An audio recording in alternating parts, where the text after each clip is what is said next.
আপনি কি মনে করেন টাকা জমিয়েই বড়লোক হওয়া সম্ভব? যদি তাই ভাবেন, তবে আপনি বড় একটি ভুল করছেন। কারণ টাকা জমানো মানে হলো আপনার টাকাকে একটি নির্দিষ্ট জায়গায় আটকে রাখা, যা সময়ের সঙ্গে সঙ্গে তার কার্যক্ষমতা হারায়। আজকের পর থেকে টাকা জমানো বন্ধ করুন, কারণ টাকাকে কাজ শেখান। কিভাবে? চলুন জেনে নেই।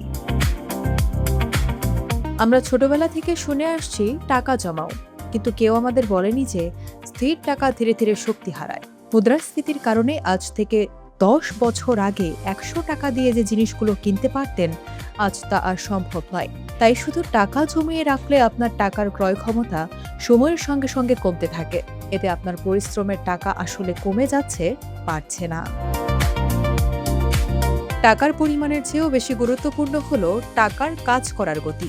অল্প টাকা হলেও যদি সেটি বারবার বিনিয়োগের মাধ্যমে মূল্য তৈরি করতে পারে, তাহলে সেটাই একসময় বড় সম্পদে পরিণত হয়। তাই টাকা অলস বসিয়ে রাখবেন না, টাকা সবসময় সুযোগের দিকে যায়। আপনি যত বেশি নিজেকে দক্ষ করে তুলবেন এবং নতুন নতুন উপায় শিখবেন, টাকা আপনার জন্য নতুন নতুন সুযোগ তৈরি করবে। টাকা কোনো আশা নয়, এটি একটি সিস্টেম বা পদ্ধতির উপর চলে। শুধু একদিন সব ঠিক হবে, এই আশায় বসে থাকলে কখনোই ধনী হওয়া সম্ভব নয়। এর জন্য দরকার সুনির্দিষ্ট পরিকল্পনা এবং নিয়ম। প্রতিটি টাকার একটি নির্দিষ্ট কাজ থাকা উচিত। যে টাকা উদ্দেশ্যহীনভাবে পড়ে থাকে, তা আসলে আপনার বড় ক্ষতির কারণ হয়ে দাঁড়ায়। আমাদের অজান্তেই ছোট ছোট অপ্রয়োজনীয় খরচগুলো বড় আর্থিক ক্ষতির কারণ হয়ে দাঁড়ায়। এগুলো নিয়ন্ত্রণ করা জরুরি। শুধু টাকা জমাবেন না, বরং এমন ব্যবস্থা বা ইনভেস্টমেন্ট তৈরি করুন যেখান থেকে নিয়মিত কিছু না কিছু ফিরে আসে।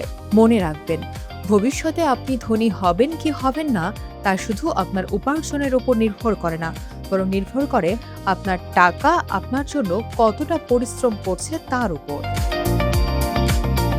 সবশেষে নিজেকে আজ একটি প্রশ্ন করুন: আপনি কি এখনো শুধু টাকা জমিয়ে যাচ্ছেন, নাকি আপনার টাকাগুলোকে আপনার জন্য কাজ করার সুযোগ দিচ্ছেন? আজই সিদ্ধান্ত নিন এবং টাকাকে কাজ শেখানোর যাত্রা শুরু করুন।